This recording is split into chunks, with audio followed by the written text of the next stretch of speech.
bom dia. Meu nome é Flaviane, eu sou aluna de doutorado aqui do programa do IMT. Meu trabalho não está tão pronto assim, ainda falta muita coisa. A minha orientadora é a doutora Rio. E agora a gente vai falar um trabalho um pouco diferente de vacina, né? Totalmente diferente, né, da vacina. Eu vou falar um pouco sobre a patogênese da pancitopenia na leishmaniose visceral canina. Bom, a leishmaniose visceral ela é uma enfermidade infecciosa generalizada que vai estar cometendo principalmente os órgãos ricos em células do sistema fagocítico mononuclear, como o fígado, o baço, e que vai estar causando lesões nesses órgãos, como hepatosplenomegalia. Aqui mostra o indivíduo com essa característica e uma lâmina com várias formas de leishmania. No caso, no Brasil, o principal agente, na realidade, é a leishmania infanto, e o cão, ele é considerado aqui como principal reservatório dessa doença. E ele vai estar desenvolvendo a doença muito semelhante à doença humana. Por isso que ele é considerado um excelente modelo para estar estudando as alterações causadas por esse agente. E dentre essas alterações, as alterações hematológicas, elas são bem importantes. E sendo que a pancitopenia, ela é uma alteração que, se não tratada, né, no indivíduo, ela pode levar o indivíduo à morte. E ela é bem característica nos casos de indivíduos com leishmaniose visceral ativa. E o cão aí vai estar apresentando isso. Então, a gente resolveu focar nessa alteração hematológica, que é muito pouco estudada, mas que existem algumas teorias sobre o mecanismo que leva a essa alteração hematológica. Dentre as principais teorias, o hiperesplenismo ele ganha destaque, é o mais citado como causa da pancitopenia na leishmaniose visceral. No entanto, ele não explica muito bem, não deixa claro como ele leva a essa alteração. Então, o que é hiperesplenismo? É uma alteração caracterizada por esplenomegalia, por alguma citopenia periférica e por uma hiperplasia medular. No entanto, alguns trabalhos avaliando pacientes com leishmaniose visceral com pancitopenia, o indivíduo não apresentava esse quadro de hiperesplenismo. Estou mostrando aí que, de fato, essa teoria não está explicando muito bem a causa dessa alteração hematológica. Outras teorias, que vêm sendo relatadas, mas muito pouco também, é a mielodisplasia, que é uma alteração na proliferação ou diferenciação de alguns precursores na medula óssea, e a hemofagocitose, que é a fagocitose de alguns precursores da série hematológica. Que também, desses três, o que vem ganhando destaque é a mielodisplasia. Alguns estudos vêm mostrando, tanto em humanos como em cão, que essa alteração na diferenciação dessas células de fato podem estar relacionadas a essa alteração hematológica. Bom, então vimos que a pancitopenia é uma alteração hematológica importante e muito provavelmente essa alteração ocorra por alguma desordem na medula óssea. Por quê? Porque é na medula óssea onde vai ser produzida as células hematológicas. Então, o que acontece? Na medula óssea, falando aqui só da parte hematológica, né, os precursores hematopoéticos, destaca-se aqui o precursor mielóide e o precursor linfóide, onde os dois, em condições adequadas, vão estar se diferenciando e formando as células do sangue periférico, como a série granulocística, os eritrócitos, as plaquetas e os linfócitos. E para que esse processo de proliferação e diferenciação aconteça de forma adequada, diferentes fatores de crescimento vão estar atuando nesse processo de proliferação e diferenciação. E qualquer desequilíbrio nesse processo pode estar acarretando em alguma citopenia periférica. E quem está relacionado quem está produzindo esses fatores de crescimento que vão estar agindo diretamente nesses precursores hematológicos são particularmente os macrófagos estromais e fibroblastos, né? Conhecido como células hoje, células estromais da medula, e que hoje vem ganhando bastante, uma dimensão muito grande em várias doenças. Agora começa também na leishmania, estudando o papel dessas células na medula óssea. Bom, essas células elas vão estar produzindo diferentes fatores de crescimento e que vão estar agindo no processo de diferenciação e proliferação dessas células. Aí, dentre eles, tem o fator estimulador de colônia, LC, que vão estar agindo diretamente nesses precursores linfóide e mieloide.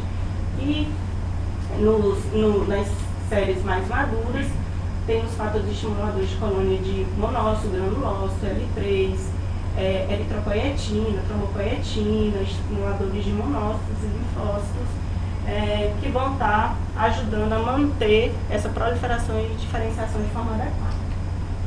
Além disso, outros fatores, outras citocinas também podem estar relacionados a esse processo de proliferação e diferenciação, como IL4, IL7 e IL11, que juntas vão estar com esses outros fatores básicos do processo hematopoético ajudando nesse processo de diferenciação. Bom, agora o que acontece quando tem leishmania nesse meio?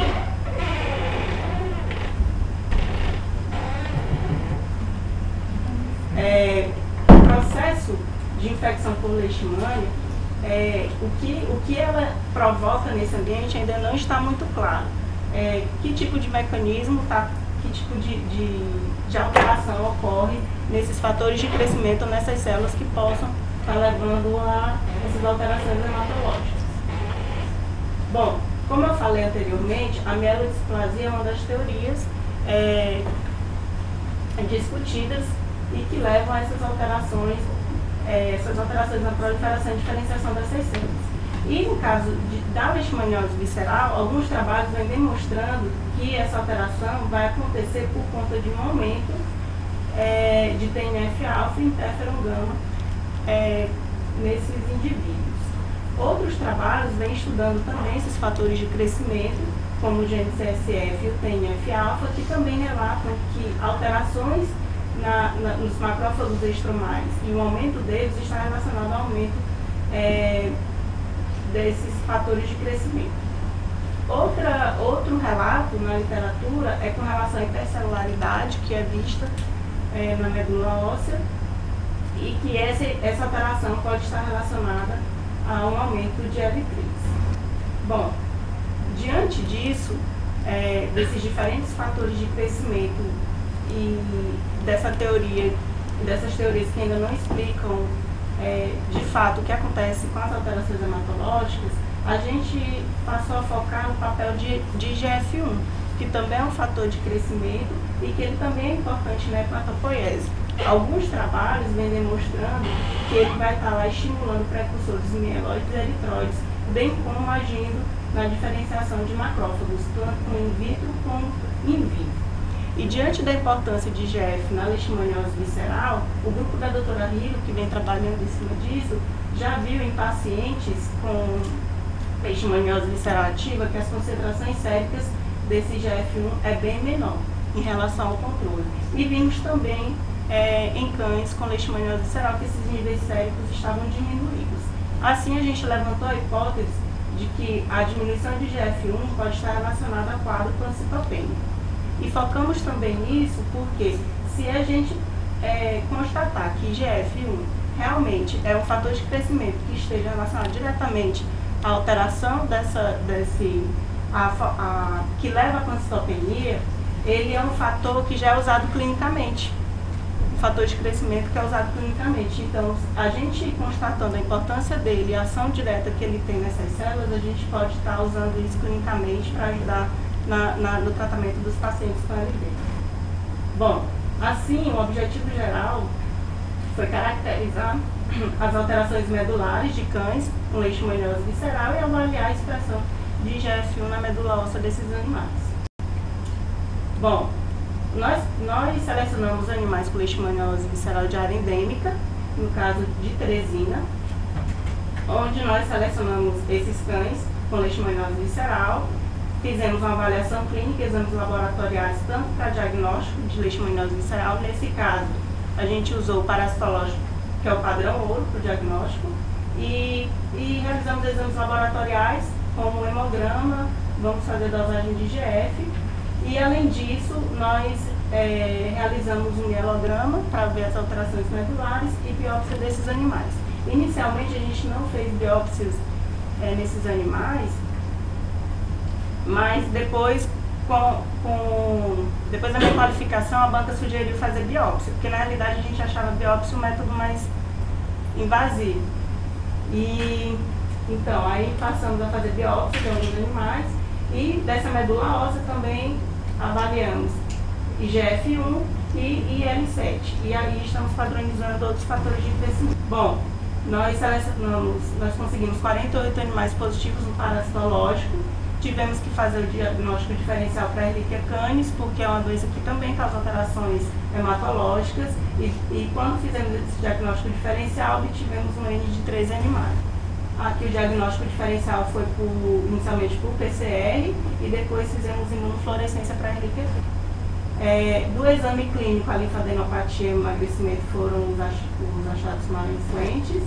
Aqui a gente tem um dos animais que a gente atendeu, o animal controle aspirado. Bom, do hemograma, aqui dos animais, nós tivemos um N de 8 animais bicitopênicos e 5 pancitopênicos, todos com alteração no hemácia, hemoglobina, leucócito, plaquetas.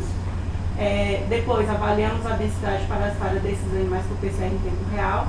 Nesse grupo de infectados a gente dividiu em dois, pancitopênico e bicitopênico. Nesse caso tinha alteração nas 3 séries, né, hemácia, plaqueta e leucócito. Nesse aqui tinha alteração ou era anemia ou trombocitopenia ou leucopenia. E vimos que esse grupo tinha parasitária.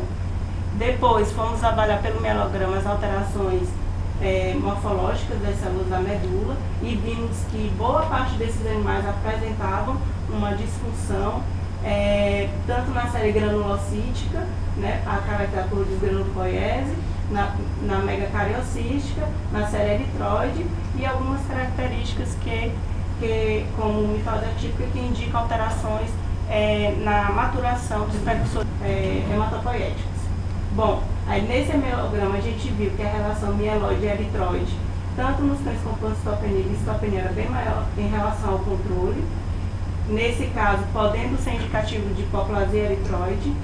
Depois, avaliando o índice de maturação, que se destacou aqui nos cães com pancitopenia, a relação de eritroide jovem com madura era bem maior em relação aos outros grupos, sugerindo aqui possivelmente uma parada na maturação dos precursores eritroides. E aqui só para mostrar em destaque que nesses cães pancitopênicos o precursor eritroide estava aumentado, no entanto a eritroide madura não estava aumentada também. Aqui na contagem diferencial vimos que o linfócito era bem maior nos cães com bicitopenia, assim como o plasmócito. E, bom, na biópsia, o que vimos de importante foi a celularidade, nesse caso um cão com hipocelularidade, nesse cão com hipercelularidade, algumas alterações como formação de agregados de macrófagos e uma hiperplasia megacariótica. Aí depois de tudo isso, nós avaliamos a expressão de IGF-1 nesses animais e vimos que nos cães infectados ele tinha uma expressão mais baixa de IGF-1 em relação aos cães controles. Bom, aí depois que a gente começou a avaliar IGF-1, como eu falei, a gente decidiu avaliar os fatores de crescimento, porque a gente espera que só IGF esteja alterado. E vimos que na IL-7 não estava abaixo com IGF-1, muito pelo contrário, nos cães com pancitopenia e bicitopenia, a expressão dele estava maior em relação aos controles, né? E isso correspondia também com o aumento de linfócitos, como a gente viu na contagem diferencial. Bom, assim, como conclusão, a análise morfológica sugere uma disematopoiese com distúrbio na maturação celular, a diminuição de IGF-1 pode estar implicada nas alterações hematológicas e o aumento de IL-7 pode estar relacionado à proliferação de linfócitos.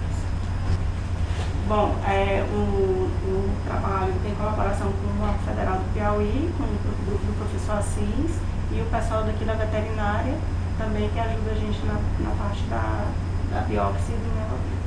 Obrigada.